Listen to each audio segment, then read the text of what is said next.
Hello and welcome to the Real Estate Regroup Show. I am your host, LJ Walker, a real estate investor helping you realize your dreams of owning a home or investing in one. So, this is a review of the interview that I saw between EYL University and Mary J Blige. Basically, in essence, I was curious when I saw it. Yes, Mary J Blige is one of my favorite singers. I love her music.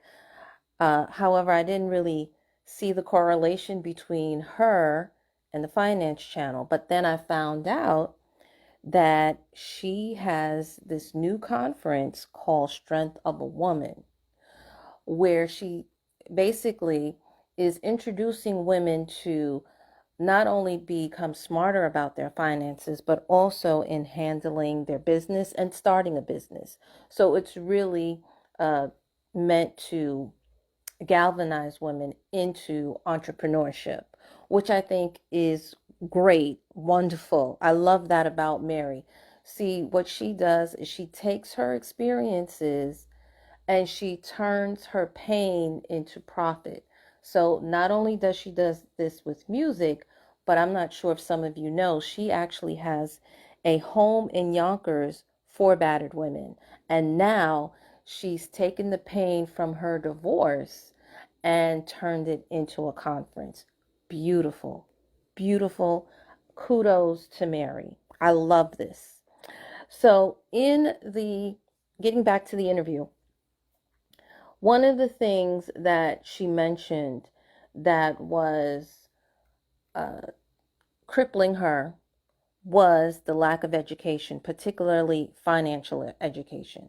And I do remember not too long ago, a couple years before the pandemic, she did get her GED, and I was shocked.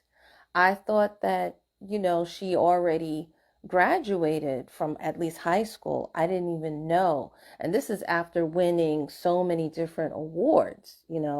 So again, kudos to her. Yes, it's important, and she is a proponent of education. Again, kudos to Mary. And let me tell you this too. When you don't know, there are people out there that will take advantage of you. So, no, you can't know every single little thing, but as far as the things that you are working with, that you are dealing with, knowing the basics, reading, arithmetic, those two components are really essential in today's world and have been actually for a very long time. All right. The other thing she mentioned is uh, there was an issue with her team. And I have to admit, from my sources from way back in the day, I have met people who did criticize both Mary herself, because at that point in time, Mary, I didn't know about the drug addiction, and they didn't mention drugs to me, but they did mention alcohol. And that teamed up with people who do not mean that. First of all, it's when you're under the influence, it's probably not the easiest thing. It's not the easiest thing to do, even when you have a clear mind, to pick the right people. That's number one. But when you're under any type of substance abuse, paraphernalia, if you will, then picking the right people and making the right decisions is not always uh, going to work in your favor. There are some people that will see that and they will take advantage. And then you have other people who see it, but they don't know necessarily how to interact or how to deal with you, because you may be one way 1 minute and then you switch up and you become another way later on. So those of you who are young, please do not attack me, because Mary herself has admitted that she has recovered and has recouped from drug addiction. And so did her former, I guess you would say former stepdaughter, Brianna, I believe is her name, admitted that as well in some interviews, because I also, after I watched the EYL interview, I watched a number of other interviews in addition to that. Okay. And she mentioned that the people who are on your team, they need to know who you are and they need to be on the same page as you. You know, you can find people who are talented, but they don't really know who you are. And believe it or not, yes, she is the queen of hip hop soul, but everybody does not listen to hip hop soul. So you may have somebody who's talented, but when they're in certain professions, when you place them in certain areas, like for example, marketing, you want somebody who is not only talented in marketing, but you want somebody who knows hip hop soul, and you want somebody who knows you or who is willing to get to know you better. So I think that's what she meant when she says they need to know who you are, what you want your brand to be. You know, those things are important when you're marketing yourself, right? So that's why she said you need to be on the same page. And I'm going to say this, and I know a lot of gardeners are going to get this. Every pretty fruit cannot be eaten because it's either unpalatable or it's poisonous. For example, holly. Holly is a fruit. It's pretty. We use it to decorate during Christmas, right? However, if you eat one or two, it's not going to really taste all that good. And if you eat a bunch of them, it might actually kill you, right? So that's why you have to pick your fruit. You have to pick people just like how you pick your fruit. All right? And then the next thing you have to do, she mentioned, was you have to follow up. And there is a saying that goes around in the business world: the fortune is in the follow-up. Sometimes some of us, because I'm from the hood just like she is, even though I may not sound like it, but sometimes we can be a little bit too trusting. Sometimes what you say does not always get understood because you're not speaking to someone from the same background. That's number one. And then you have other people who will say yes to your face and then turn around and do the total opposite, right? People have different work ethics. Some people will see you as a priority, and some people will see you not as a priority. I've had people come back to me and be like, well, I've had other clients, so that's why I couldn't take care of what, you gave me. But it's like, excuse me, I paid you. So if I pay you, I need to be that priority. If I say that this needs to be done now, I want it done now. I don't want to wait 6 months. I don't really like working with people like that. So I get Mary when she says that it's in the follow up. And then there's some people that you got to stay on them in order for whatever work it is that you need to get done to be done. So that's what she means. That's what I took it as, what she meant by following up and not trusting that everybody is going to do the job that you pay them to do. So excellent, excellent advice right there. The other thing that she mentioned, going to her marriage now, which I don't know. She said that there was no prenuptial agreement. And that was like one of her mistakes. However, I've read articles that said that there was a prenuptial agreement, and that there was one article that said that the issue was that she gave the guy the prenuptial agreement 2 days before the wedding. So what happens is he comes back and says, well, I was under duress, great stress, and I felt, forced. So the court probably dismissed the prenuptial agreement.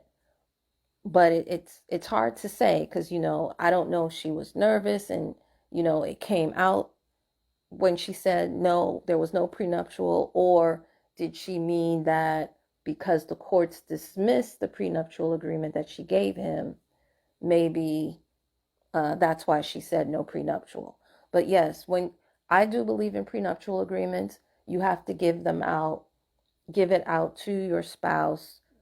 Try to do it like months in advance, not 2 days before, so that this way that doesn't happen to you. Because that's also, she feels one of the things that, and I do too, one of the things that has hindered her financially, or has been a financial blow towards her. So let's go back down through memory lane. She was married in 2003. She filed for divorce in 2016, but it did not get finalized until 2018. And the courts decided they did not go with her husband because he wanted a whole lot of money. However, they did grant him spousal support of $30,000 a month, which I think is a lot. Okay, it's a lot to me. Uh, and they have since, excuse me, gone back to court again because, as some of you know who are her fans, she had a 3.4 million federal tax lien and a $900,000 tax lien, as well as some other financial issues.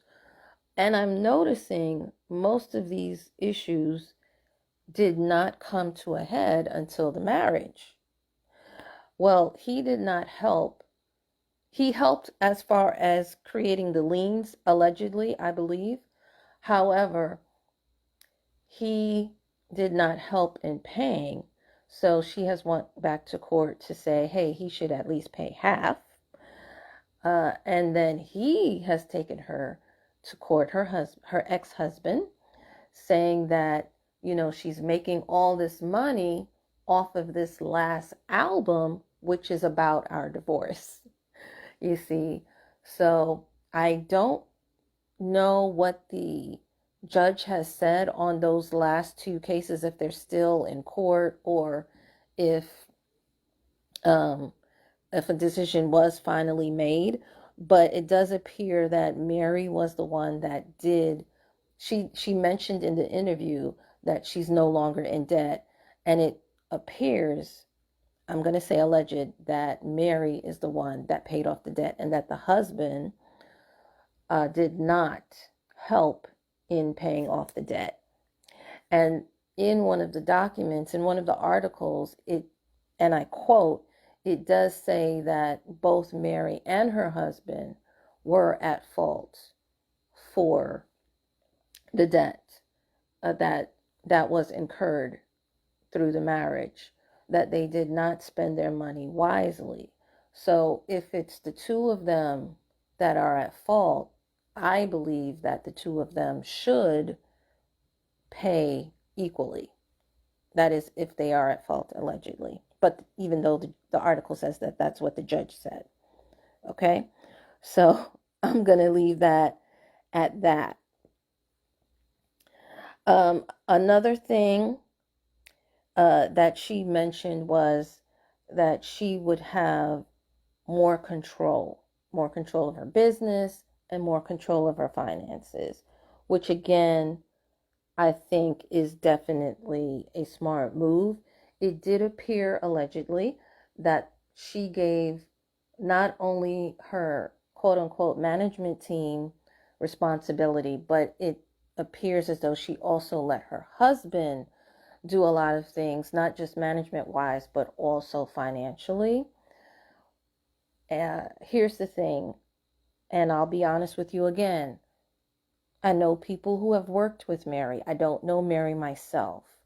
Before Mary got married, they mentioned to me that they did not care for her ex-husband, the person who's now her ex-husband, at all.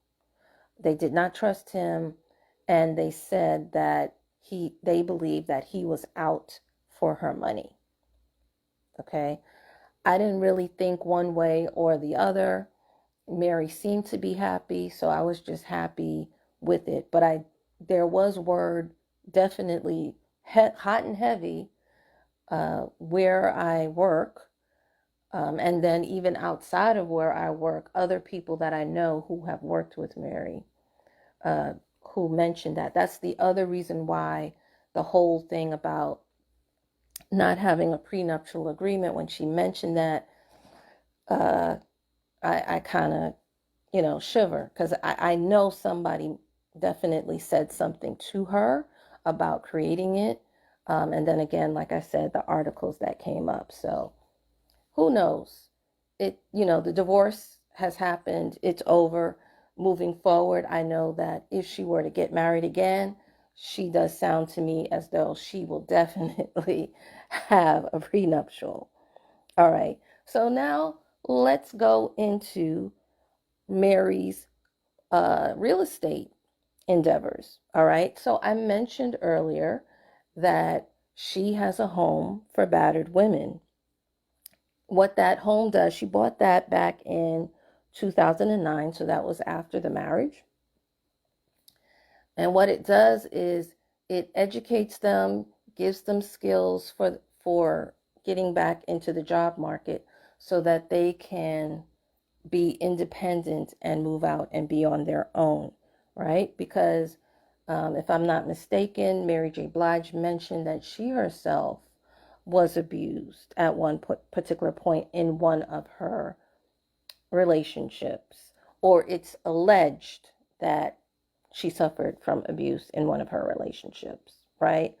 Um, with the husband, it sounds as though from the interview that was more psychological, verbal, but the previous one, it appears as though it was alleged physical. All right, so there you have it. So she has that one home. Then she bought a home for her mother, which is in Yonkers. So that's number 2. 3, she bought an investment home in Cresskill, New Jersey, back in 2001. It was for like a little over $1 million. However, the taxes are like $50,000 a year. That's why I don't mess with New Jersey. New Jersey is absolutely ridiculous. I'm not even going there. I'm not sure what this investment home is for. It's alleged that she now lives there permanently. I don't know. Next, now the house that she did live in with her husband was a mansion. She bought that back in 2008. And if you remember, that was during the Great Recession. She paid $12 million for it. I kind of feel like that might have been a hell of a lot of money for that particular time. I was trying to do my research, but it wasn't necessarily easy for me to ascertain, well, do homes in that area, did they go for that much during that particular period, right? If they go for it now, well, even now, not so much. Okay. So she bought that home during the recession in Saddle River, New Jersey. Now, Saddle River, New Jersey does have a few celebrities. Puffy is one of them, and as you know, the two of them are friends. And then you also have Rosie O'Donnell. Now, here's the thing of it, though.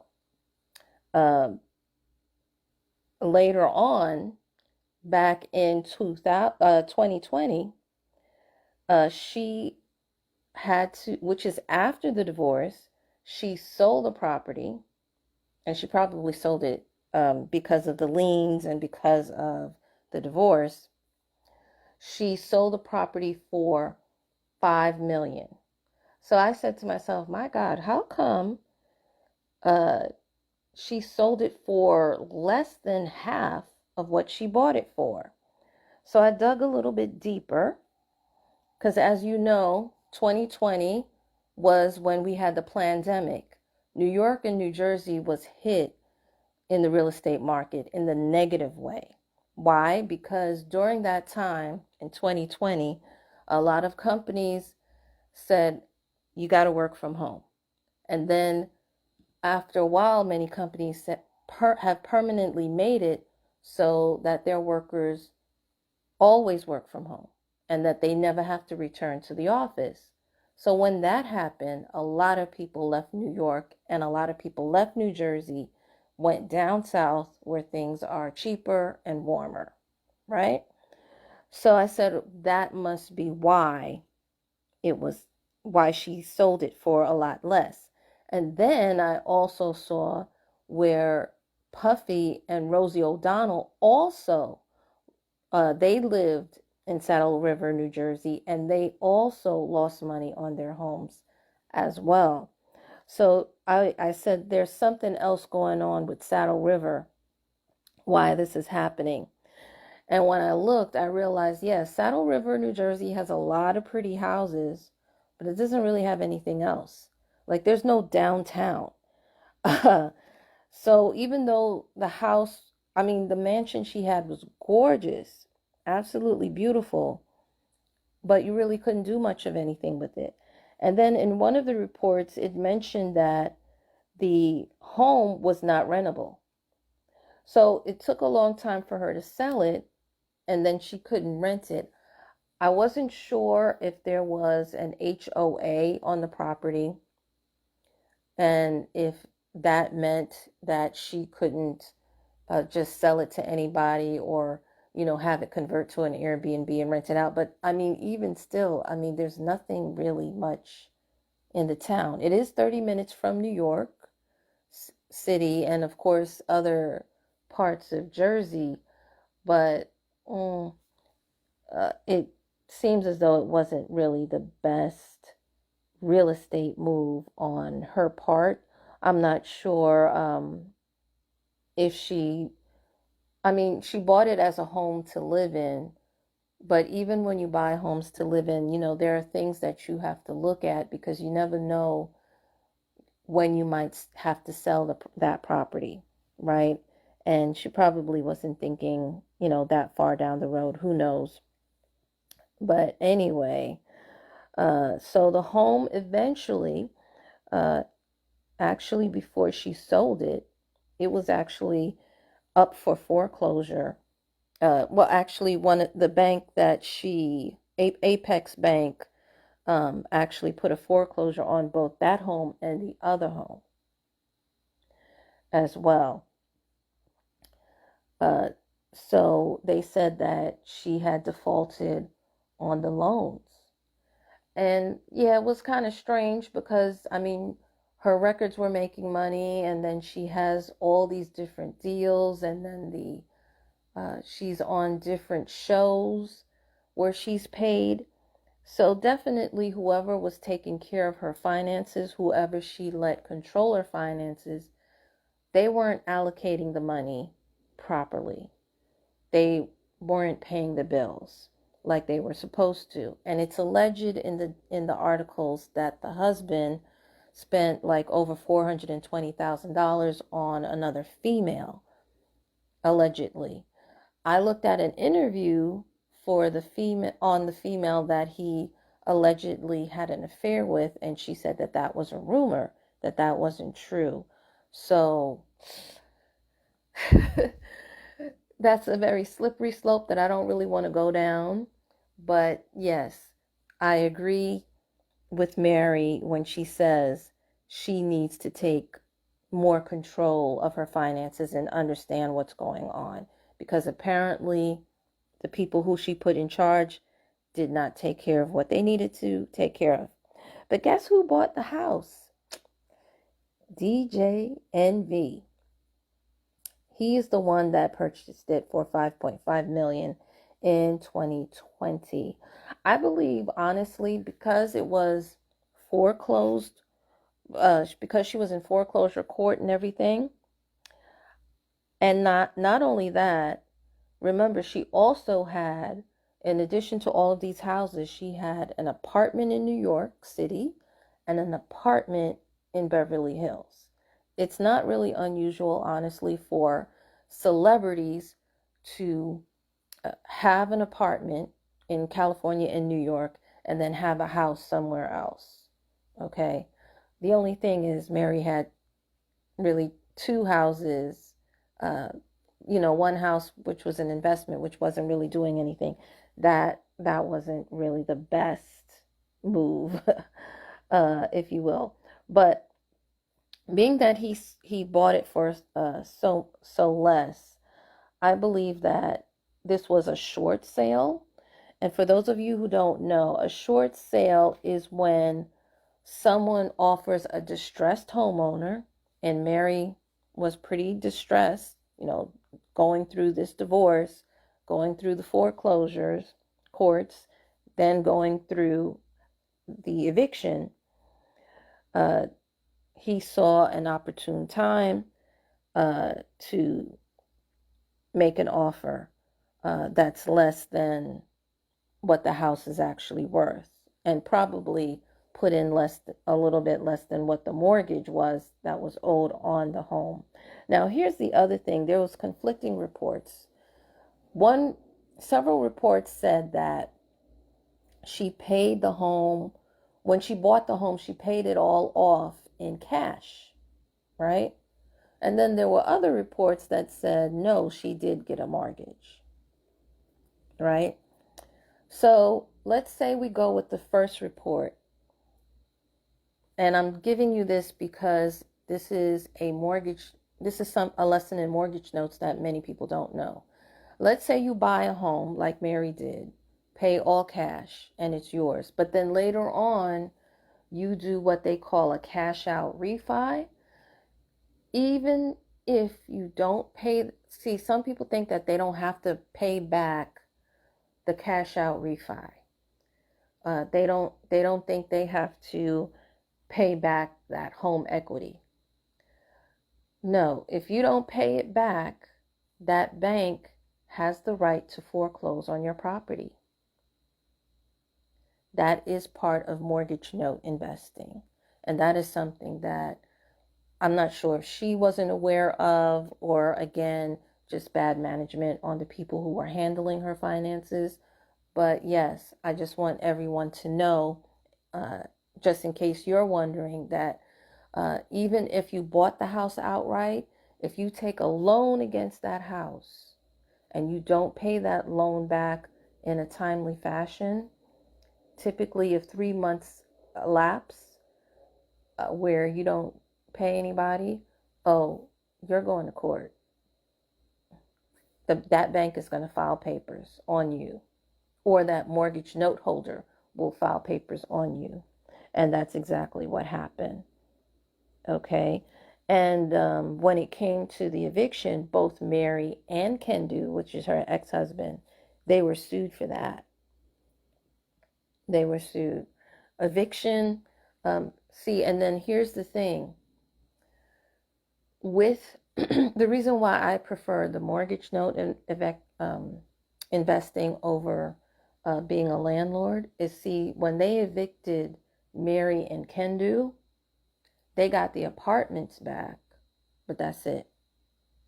You know what I mean? But the bank, they got the house. And they can turn around and sell that house. If they won it, they could have gotten that house back and done whatever it is they wanted to do with that house. You understand?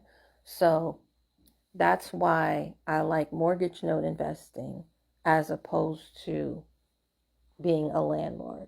And then when you get the apartment back, a lot of times too, you can't necessarily sell it. You have to just turn around and rent it. And what you rent it for is definitely a lot less than what you were to sell if you were to have a house and you were to sell the house. Plus, there probably was, in both cases, there would probably be a lot of repairs. As a matter of fact, because of the mansion, it needed repair when it came to the water, the filtration, the heat, electrical. DJ Envy did ask for, I believe it was a concession of $300,000, allegedly. and Mary was upset about that. He filed papers to go to court, but they eventually settled. And I really feel bad about that whole situation, but I am so happy that she overcome. And I want us to look at her situation and look at her story and realize that, the same way she overcame all of her debts, we too can do the same thing. What we have to do is we have to assess, recalculate, look at, do a SWOT analysis: strengths, weakness, opportunities, and threats over our lives, over our businesses. Eliminate what is causing the problem and do what needs to be done in order to have the problem fixed. I'm so happy for her. I'm so happy that she's out of debt. And I'm happy, what I love about her is that she is taking her pain and she's making as many people learn from her pain. So you guys check out, it's the Strength of a Woman conference. It just finished last month. It's supposed to be a yearly occurrence. I'm not sure, honestly. I did look at 1 hour's worth of it. It was very motivational, but at this point, I'm done with motivation. I just need money. My mindset is correct. My motivation is on point. I just need people to show me where the money is, and I'm definitely getting it. I just want some more. That's all it is. All right. So guys, that's all I have for you. Hopefully you will feel free definitely to share this amongst your friends. Remember, each one, reach one, teach one. Bye for now. Until next time, have a good night.